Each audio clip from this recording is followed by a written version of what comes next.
बिस्मिल्लाहिर्रहमानिर्रहीम। शुक्रिया जनाब स्पीकर। सबसे पहले तो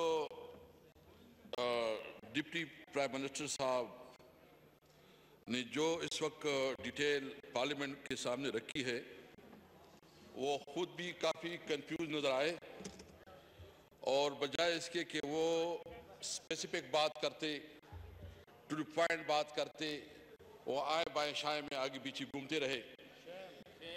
और सवाल ये है कि जब आप इतनी बड़ी डिसीजन लेने जा रहे हैं तो उस डिसीजन में आपने इस पार्लियामेंट से कोई मशावरत करनी थी कि नहीं थी?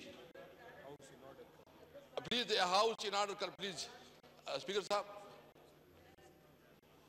कि जब इतनी बड़ी डिसीजन लेनी थी तो इस डिसीजन में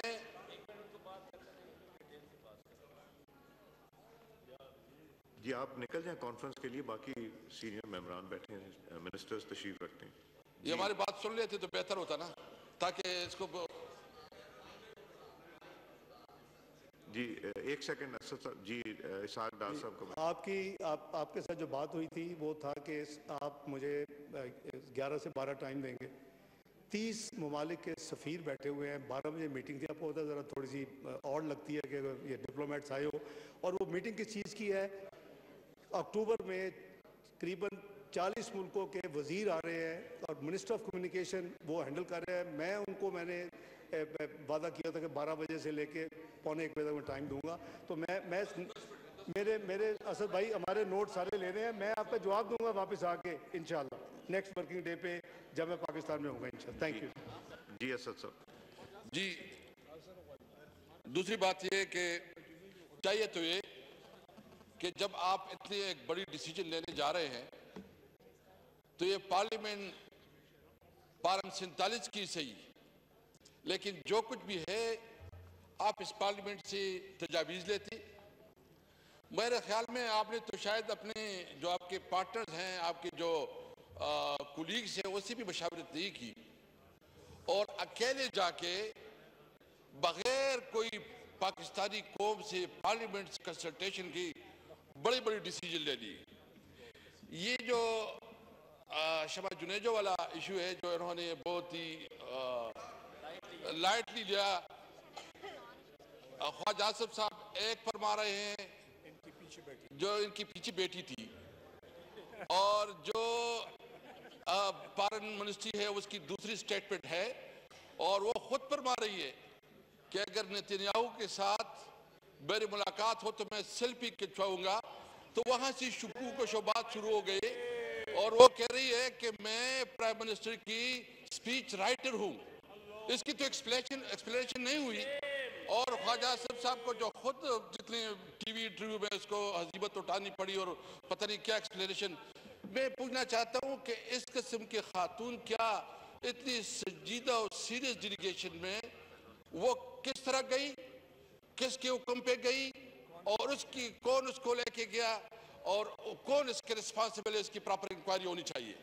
और इस पे ये शुकूक व शुबात भी हो गए कि शायद ये जो है ना, जिस तरह उसने कहा कि नेतन्याहू के साथ मेरी अगर वो मौजूद होती तो मैं उसके साथ फोटो भी खींच लेती, तो इससे शुकूक व शुबात होती है कि दाल में कुछ काला काला है, पूरी दाल ही काली है।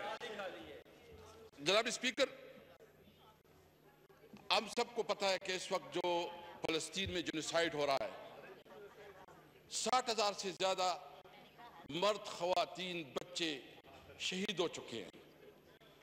घर, अस्पताल, स्कूल, पूरा निजाम, इंफ्रास्ट्रक्चर तबाह बर्बाद हो चुका है।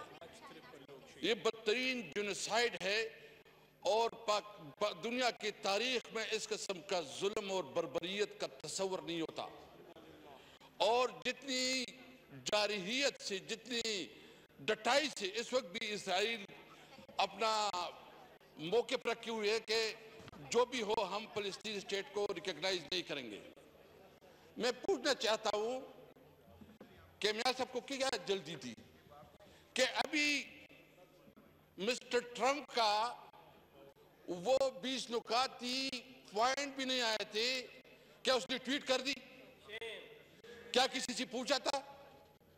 क्या ये जो इन्होंने ट्वीट की, जो 8 इस्लामी ममालिक हैं, इस 8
जिसमें फलस्तीनी अवाम की राय शामिल न हो, वो किसी तौर पर काबिल कबूल नहीं है। सबसे पहले फलस्तीनी अवाम जो है ना अपनी बात करेगा। फलस्तीनी अवाम जब तक अपनी जो वो अपनी मंशा जाहिर ना करे, उस वक्त तक कोई फैसला, कोई डिसीजन नहीं। और मुझे तो अफसोस इस बात का है कि इस तरह दिखाया जा रहा है कि शायद आपने एक बहुत बड़ा काम किया। आपने तो फलस्तीनी अवाम के साथ जुल्म किया, आप इसको कंसिडर ही नहीं कर रहे। उसकी जिनोसाइड हो रही है, उनकी निजाम तबाह बर्बाद हो गए, उसकी जिंदगी खत्म हो गई है।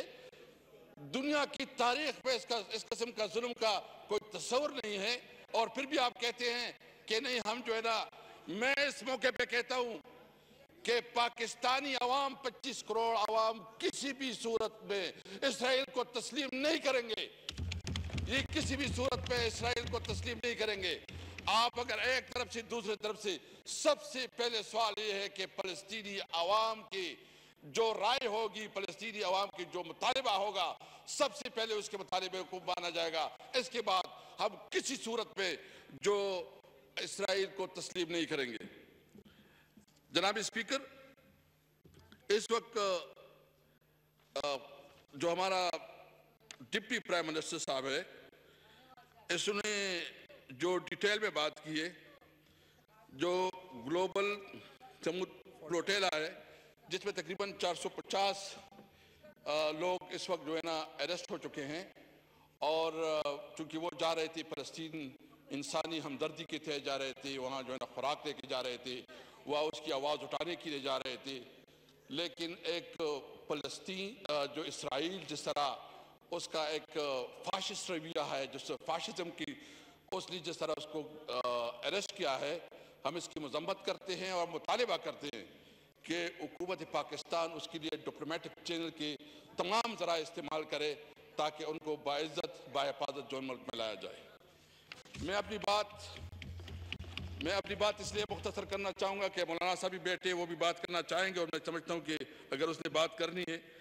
मैं इस मौके पे जो हरमैन शरीफैन के हवाले से बात हुई है,